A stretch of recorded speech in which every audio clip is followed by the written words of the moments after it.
who got you involved in boxing in the first place? I was in an institution. I was locked up.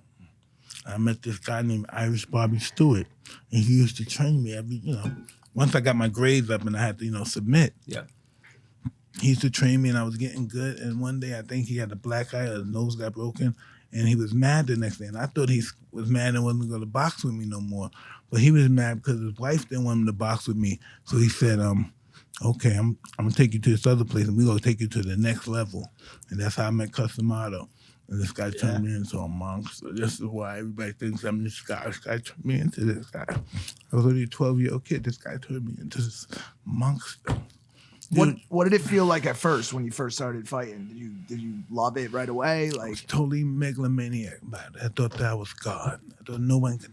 Oh, because he told me I was. My mentor told me all this stuff, and everything he told me was right. I was beating the guy, knocking everybody out. It's a hype man. Yeah. No, he's more than a hype man. He's a psychologist. He's a mother. He's a father. He's a trainer. You know what I mean? He's a doc. He's so many things. So many hats. So when you started boxing and you found these mentors, did you start to, I use the word behave a little more? Did you get in less trouble now that you... less trouble because they had my mind, they had my interest. For some reason, they made me believe the heavyweight champion of the world was the biggest thing in the world. For some reason, they just made me believe that if you weren't heavyweight champion, you weren't shit. My mentor, Amato, he's fucking...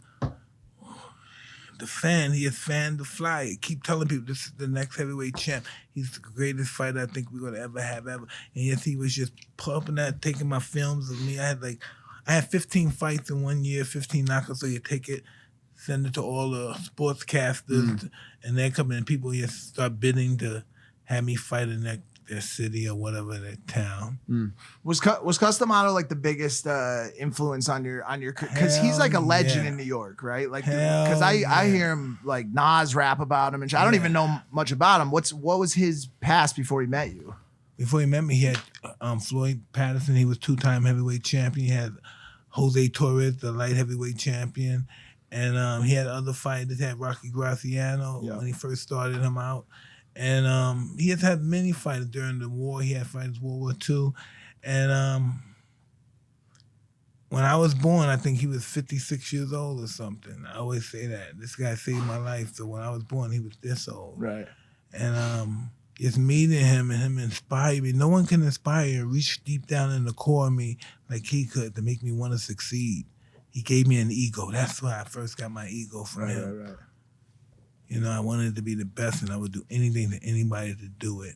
I would crush them. I would do anything.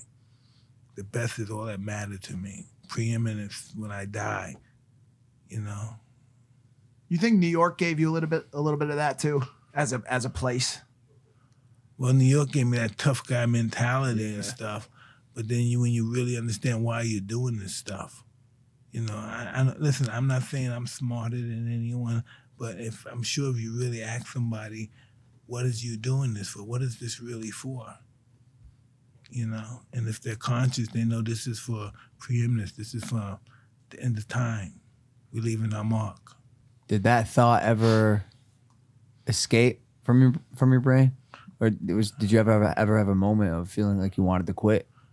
All the time fighting, right? Yeah. All the fucking, as an amateur, I wanted to quit. Listen, the pressure's over fucking whelming, driving me nuts. I think, I might want to jump out the fucking window. You know what I mean? Right. And, but then I found out this. When I was a teenager, I said, hey, I was like 17 years old, I found out this. Hey, they're more scared of me than I am of them. And then after I found that out, it was a wrap.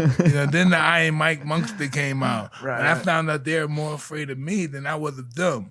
Then it was over.